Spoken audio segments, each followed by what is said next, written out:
if someone else on the planet has done this, they're just a human being.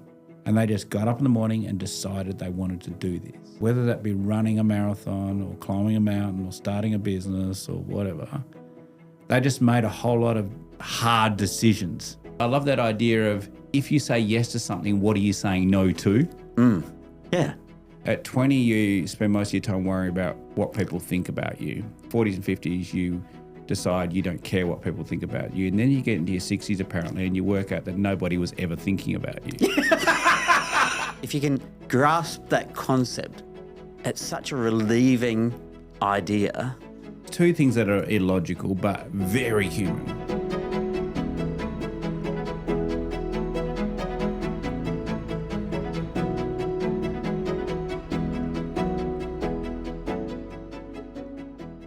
I don't come in with a pre-planned set of questions. I'm a fan of the North Star. I go, well, what is the North Star of this? And how interesting is this person sitting in front of me? And you actually guide the way. And if you become boring, I'll shut you down, don't worry. But I'll go, all right, well, what would it be like for a person listening? Yeah. And is there any value in it? Is there value in this conversation? If there is, I go, let the conversation happen. Yeah. Because that, for me, that's the purpose. It's interesting. I remember talking to James Lush about this and he said, never do a pre-interview. He goes, because it's always the best one. Like you can never talk about your podcast before you have your podcast because you end up having a better podcast. I did this when I went and recorded a podcast on farm up at Dalwallinu with a customer. And before I recorded the podcast, we went on a farm tour. Holy shit, I thought, God, I wish I had my microphone on. We spent an hour on this farm tour. It's the best unrecorded podcast I ever did. That makes perfect sense to me. Yeah. Because it's a spontaneity of conversation and where it can go. What stories? Well, it's a bit like the stuff you were asking me. You know, you're sitting there and you go, there was a client who, and he'd go in there and he'd go, we built this chemical shed. And I go, tell me about it. And he goes, oh, it costs this and does that. And I know why you do it. And he goes, I did this. And then it came to my sort of subject and I go, well, gee, this is a lot of money. Do you ever, when you first started farming in your 20s, did you ever contemplate dumping millions on chemical and storing them in sheds on your farm? Could you ever get used to that? The idea that now everything you do has got, 6 zeros on the end of it. And he goes, you do just grow up, slowly every decade or so you get a couple more zeros on the end of everything. And you but every now and then you do sit back and go, shit, whoa, right? But it's that's what I find interesting. Yeah. And it's just, but that's what everyone feels, don't they? In their business, so. It's kind of like, you think of the problems you had, you worried about in business. So when did I meet you? We were both 40-ish. Yeah. You're right. 40 under 40. Is that when we met? Yeah, that's right. Yeah. At a table. Yeah. And, and at the time you had a bunch of businesses. I can't remember what they were, but think of the stuff that you were scared about then, right? And you look at it now and you go, really? Was I really worried about that? Do you know? Because in time you go, that was nothing. Yeah, that's right. And I think that's actually probably one of the bits I actually didn't say, but I would say, is trust yourself. I deferred too much to experts when I started, and I wish I hadn't. I think in our own chasm of not knowing, we like to take some comfort that somebody else does, and often they don't. That's probably my biggest learning in business, my business life, is that not many people have better answers than I already have. Mm-hmm. Right? And I made so many mistakes by going, I'll hire an expert, that'll make it easier. It doesn't. No. Usually if you care enough, you already know. You just need I think people would help you with thinking through a problem. I think that's pretty I think I call that the support. So you don't need a consultant to tell you what to do, because in at fact, some level you already know. They shouldn't be anyway. No, that's right. You know, if you've got a consultant telling you what to do, get a different one. Yeah. They should support your thinking. So it's like that idea. I love that idea of if you say yes to something, what are you saying no to? Yeah.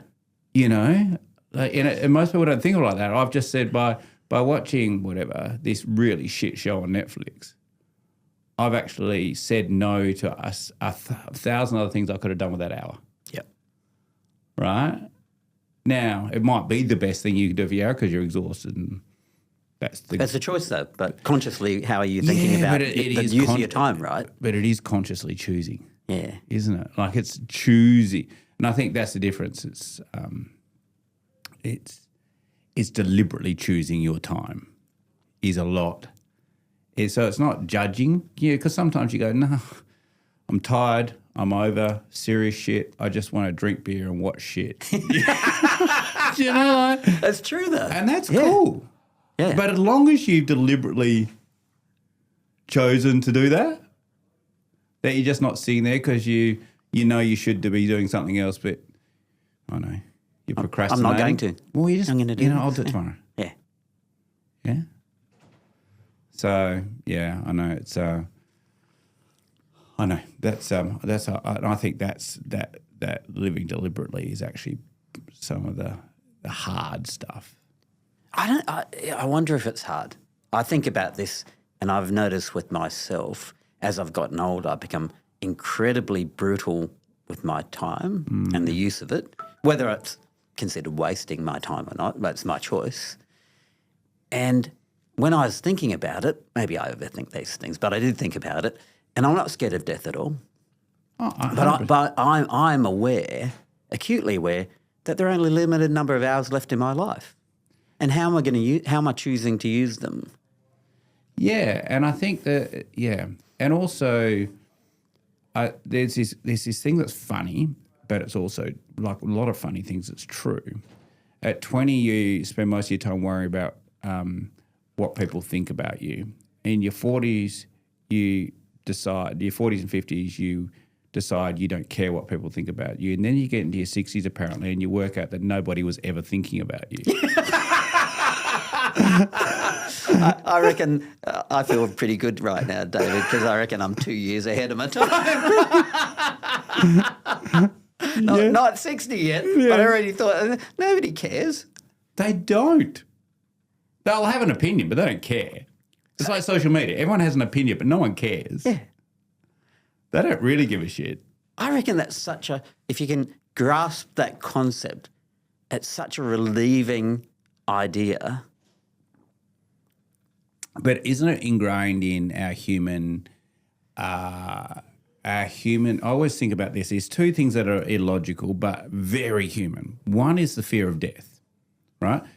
It makes no sense at all, right? Because when you're dead, you're not going to experience death. You're dead. Yeah. You're not going to miss out on anything. You're not going to, people go, I've got to do this before I die. Well, when you're dead, you're not going to remember having done that. Right? So it's kind of like you're not going to miss it at all, right? So it's like this ultimate FOMO. If I die, I'll miss out. But when you're dead, you're not missing out because you're dead, right? So it just doesn't make any sense to fear it, right? But I think it's pretty important as humans that we want to live, right? And it's ingrained in us, but it makes no sense, right? Logically. We're not a logical animal. No, we're an emotional animal. But socially, and the other one is the wanting of approval, which is I don't care what sort of monk you are, everybody seeks approval. Yep. Right? So, and I think anyone who says they don't are just either lying to everyone and themselves, right? So it's this idea of this is ingrained in us. This is part of that. We're a social animal. We want to be part of the group. We want to be part of the tribe. So we look to belong. So it is actually, you have to work hard to go against that natural, innate human thing, don't you? And I think it is innate. I think, again, it's one of those, I think, wonderful things that allow you to be more free once you realise it, to say, well, we're actually a social animal. Firstly, we're an animal. Yeah. Secondly, we're rigged and designed to be social. So with that comes a whole bunch of ingrained behaviours.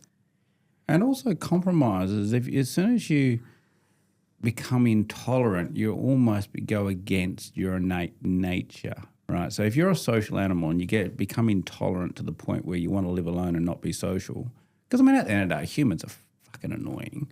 right? But you sort of, yeah, they're like your children. You love them and hate them in equal measure depending on whatever day they turn up, yeah? and Note to parents, that's totally okay, by the way. We're allowed to say those sorts of things because they're true. But they are true, aren't they? Like, it's kind of like you saying, you know, it's, but this idea that we should be something, and I think we are all sort of the same, you know. And we're everything all at once. Well, especially boxers, people love the idea of you're this or you're that. And I go, no, it's like going, what? So I'll give you a good example. What music are you into, you know? And then people go, well, I'm this person. You go, well, no, really. It depends on my mood. If I'm in this mood, I love Mozart. If I'm in that mood, I like, you know, Wolf Mother and, you know, Metallica. You know, absolutely. It's just, you know, like it's like, you know, it's like you can't box that stuff. And I think the danger, I don't like being boxed. My wife will tell you this because I feel like any time somebody tries to box me, well, you've misjudged me already. Yeah, and everybody's more complicated than that. Do we like to just do we like to box people because it's almost like we like to put everything in a formula because then we go, okay, they're like that, we can do this. It just somehow it makes us feel more comfortable. Yeah, I think it's all of our judgments are about us actually. When I judge you, it's not about you. It's actually about me. Yeah. Well, it's like anger, isn't it? So every morning, my discipline is every morning I plan my day in a routine I have, but I also journal on a piece of Stoic philosophy every morning, right? And one of the things I love about it is it's similar to a lot of philosophies, and this is Stoic's one of them, but it's very similar to a lot of Eastern philosophy, Buddhism and Taoism and stuff like that. It's this idea as that events have no opinion. And that's one of the things I love about it. Like, as an event is neutral, right? So everything about that event, whether it's good, whether it's bad, whether it's you get angry, whether you make you happy, that's all you. You assign every single emotion and meaning to an event. Whether someone says something to you and you get angry, then the person next to you doesn't. That's all you. The actual what they said is neutral.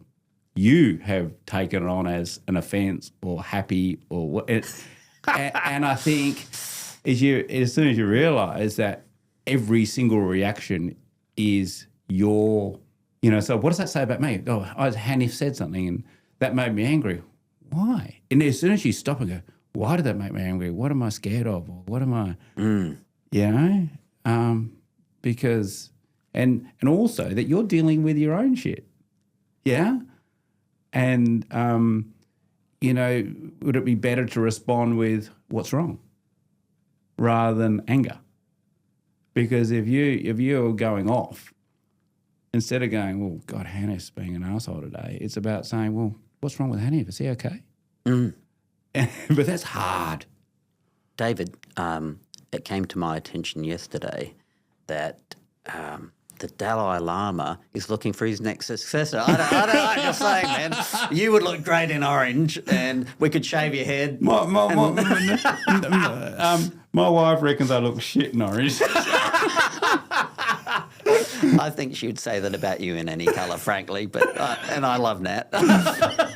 For those who don't know, the real power, if it wasn't for my wife Nat, I'd probably be living in a substandard caravan in a caravan park somewhere with a whole lot of really good business ideas that I'm gonna do one day. She is a powerhouse, hey. She's a force of nature, Hanif. She's an absolute force of nature. I mean, I think in business, I said I was, you know, I've actually been in business with Nat for the same length of time I've been married to her. So, like, we've been in business since we got married. And I think they've both been equally successful for the same reason. You know, we're very different beings, right? Very different beings. And but that's why it works. Right? I think if we're the same, we'd just annoy the shit out of each other. Well, we do that enough anyway. But, you know, but in reality, you're different beings, right? And so we bring different things to the table, and that's what's made our business really successful. But it's also what made our marriage really successful as well. Talk to me about the rub, because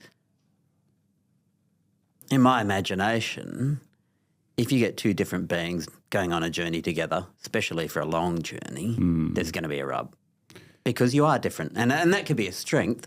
But I think is there a rub? It's where you connect, and it's. I always say look at your children, right? I'll go back a bit, right? If I look at our three boys, they are all very different. Like all parents out there will know their children. You kind of go, how did they all came out of the same parents? Because they're just so different, right? But they're all the same in another innate way. They share the same core values. They share, there's something innate about them at their core where they're all the same. They will probably treat people very similar. They'll have this core value set and this virtue, which is based on their upbringing, we hope, right? So as parents, you can't make them or ask them or to do something or whatever, but you can probably give them a set of values that when they get to any situation, they'll choose based on that value set. And I'd say a marriage or a business partnership, which is both for us, is the same thing. We are different people. We look at things differently.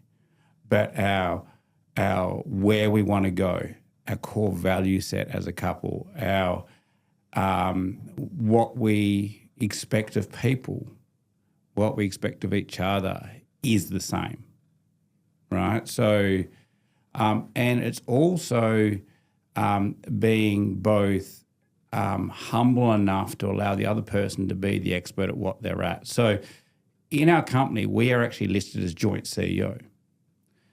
And that's really deliberate because we are both halves of that person. I actually think every company should have a joint CEO, right? Because you think of the complexity of a CEO role, right? So you've got all this really creative, strategic, entrepreneurial side of a CEO role. But at the same time, depending on the size of your business, you've got this discipline, this organizational and financial discipline, which is super important. 100%. Right?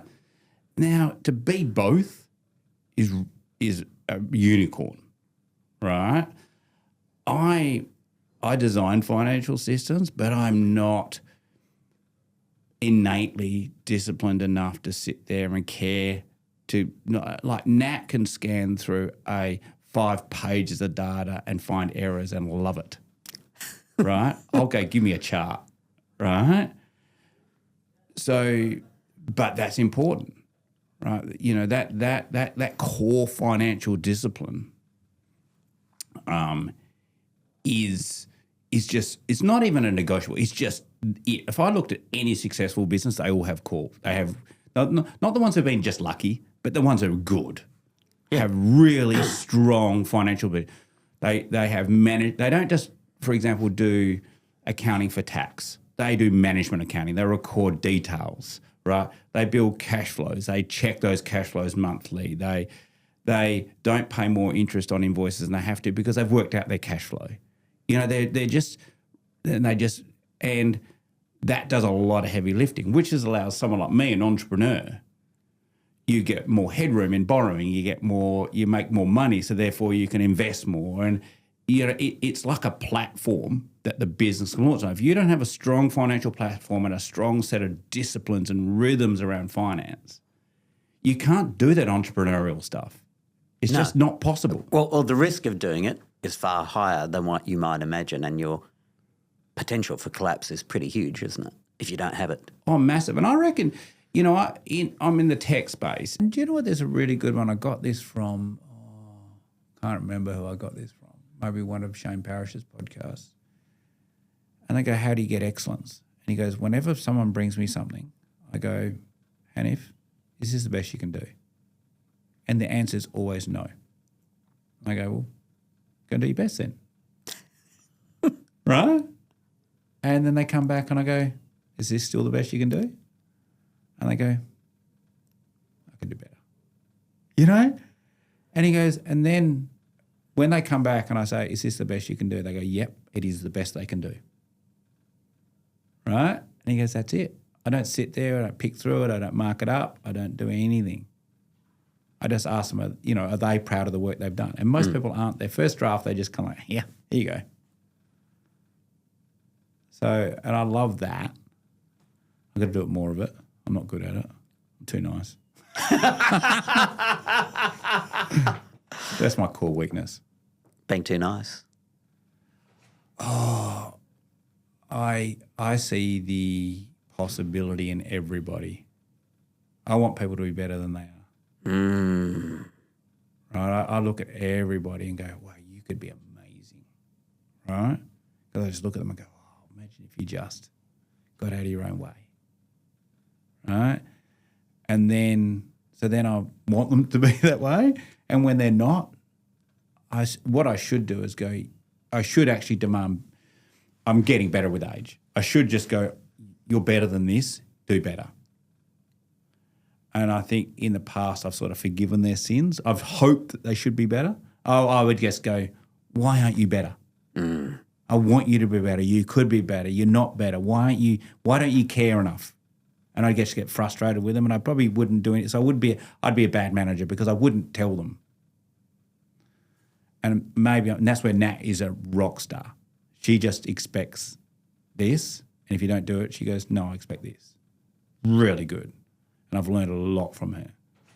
But I think that's where my biggest improvement is yes, it's okay for me to want them to be better, but I actually have to commit to holding their feet to the fire every now and then. I think you add value to people when you do that. 100%. But I've got to get over my, I'm like not everyone. I've talked about myself. I think you have that imposter syndrome. Do people really want to know what I have to say? Is it really that valuable? Right? I've always struggled with that because I never grew up really, I don't know, my father wasn't one of those people. He wasn't he was very much he would guide you, but he wouldn't tell you. So I don't know if it's humility is probably a little bit too egotistical, but it's more that I know how much I don't know. So therefore I get very self-conscious in giving advice. So I don't see, sometimes I feel like, okay, who am I to get up there and tell you what to do? I haven't got it worked out yet. Yeah, so.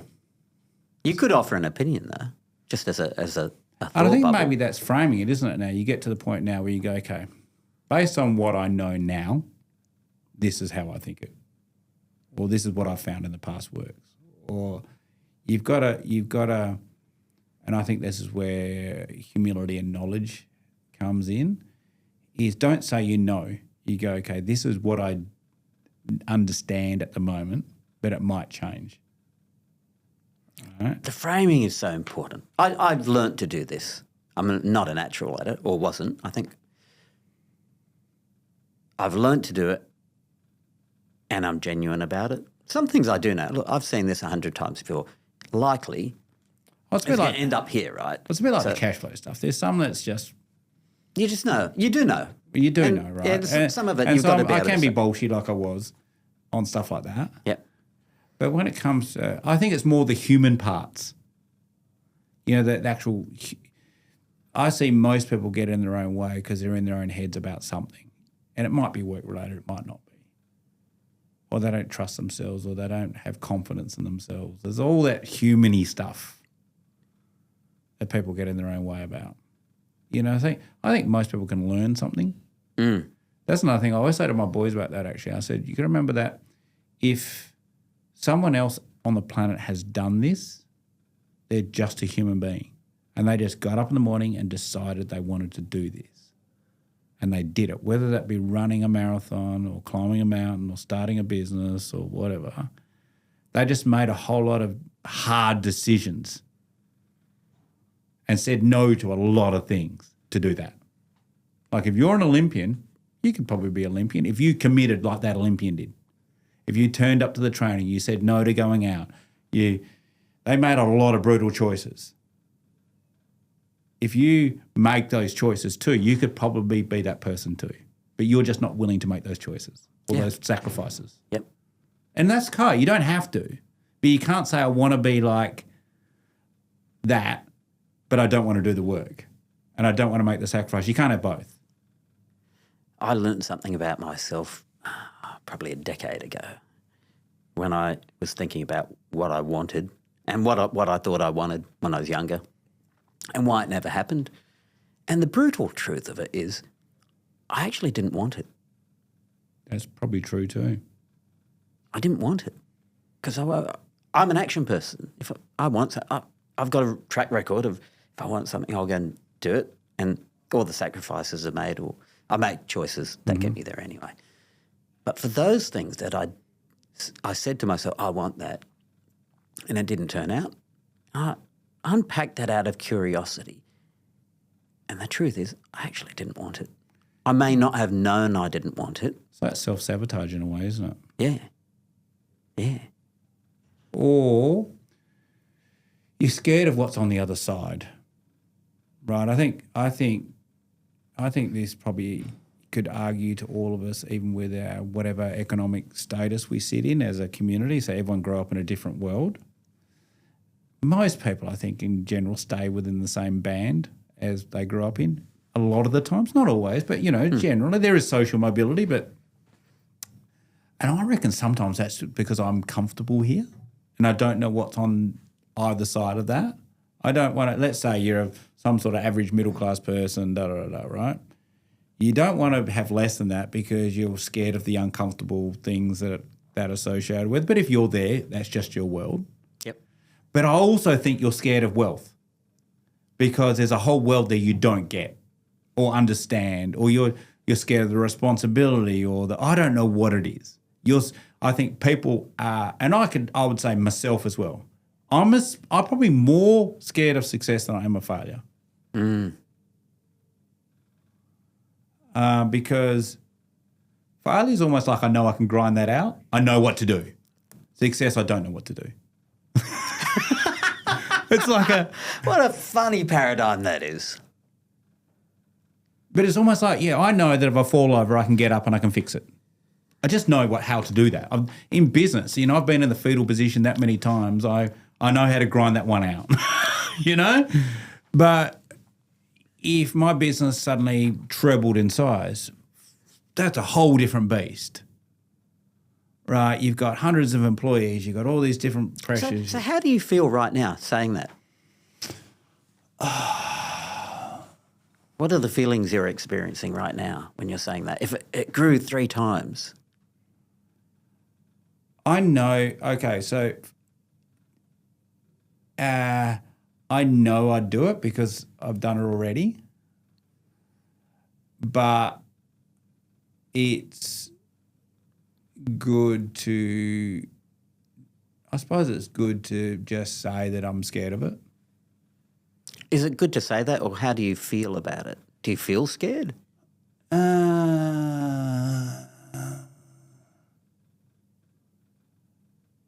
Not scared, more anxious, I suppose, about it. Right? So I know that I have the intellect to run a big business, right? But it's more the unknown. But I've known in my life that my strategy with everything to deal with it, every choice comes with a level of anxiety, is to essentially, it's a bit like turning up to a podcast or doing my own podcast or going to see a customer or whatever. Like, I've done more than 75 podcasts and I'm anxious before everyone. Right? But when I'm in them, I love them. Right? So same with every customer. I've met so many thousands of customer meetings, still get anxious before them. Wow. Right? Every time I do a speech at a conference, and I've done lots, hate the whole process leading up to it. But I love being there doing it. But I hate everything leading up to it. How interesting. That's interesting for me, because when you said the words, something along the lines of the business will grow 3 times, and I felt excitement. Yeah, so for me, and this maybe becomes my motivation, is to me, I'm not motivated by having a big business. I'm motivated by solving the problems I do, right? So to me, big business for me just says lots of problems. It is exciting. Look, the only thing that I love about if I can say my ego would be fluffed by it, but I wouldn't get more excited about the business. So I don't get excited about a big business. If my the only business thing that would be exciting would be my ego. So where my mind goes to is opportunity. So I've got some great people. I'm excited about the problems. I love the I've got so many business ideas in my head. I'm going to explode. So the opportunity to execute them would be fucking amazing. Yeah, that's what gets me. So it's the undiscovered country. It is. I think what I don't know is I don't know how to run a business bigger than mine. Does that make sense? I don't know what I don't know. Because like running a $10 million business, a $20 million is so different to running a $3, $4, $5 million business. It is. Right? And I'm not that excited. So I'm not a great manager, right? That's not my skill set, right? So for me, the things I like, access to customers, access to problems, access to markets, that would be fun problems for me. That's what I get excited about. But the actual business size and complexity doesn't fill me with any joy at all. Yeah, what an interesting perspective. So I see it as I can get involved in a whole bunch of other things that I love because we've got scale. But what scale affords me is the privilege to hire a bunch of really awesome people who know a bunch of stuff I don't know, who can make things work that I probably couldn't. Yeah, so I'm getting more excited. The bigger my software team gets, it becomes a bigger palette to paint with. Yeah. So I do like that. So for me, I'd probably spend it on internal investment as fast as I'd grow. Because that's look, as a business person, I don't get excited about money. Mm.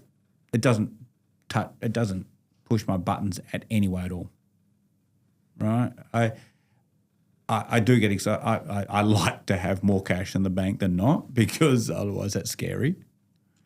But making money for its own sake gives me no joy at all. None. In fact, I'm bored by it. But I do love the business of business. I do like the game. Mm. Right?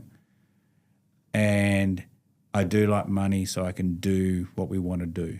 I do want to have enough to put my kids through school and, help them out in the future. And, all those sort of – they're family drivers, not business drivers. But in the business itself, to me, making profit just means we can do more stuff. I think we're very similar in that vein. I love to see my staff grow. I love to see the business's clients thrive. I want everyone to win.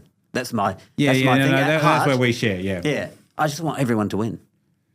I always say, here's a thing that all my staff think I'm knows. I go, the most important KPI in our business? Our customers' KPIs. If our customers are making more money every year, we're doing well. Mm. And I go, if you focused on making their KPIs go up, we're going to do well. I love that. Yeah. Yeah. Forget about ours. If theirs grow, ours grow. It's like have good staff, you'll get good customers. Yep. It's all these second order things, isn't it? Anyway.